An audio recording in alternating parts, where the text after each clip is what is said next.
If you look very closely, there's little blueberries. Wild blueberries. They might be elderberries,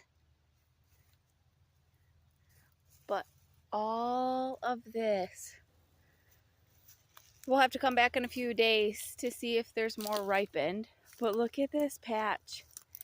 It is huge, just in the middle of the woods.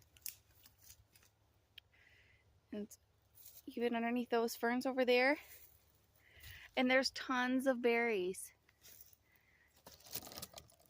If you know what kind of berries these are, we would appreciate some feedback. We are in northern Michigan, if that is helpful. But so cool.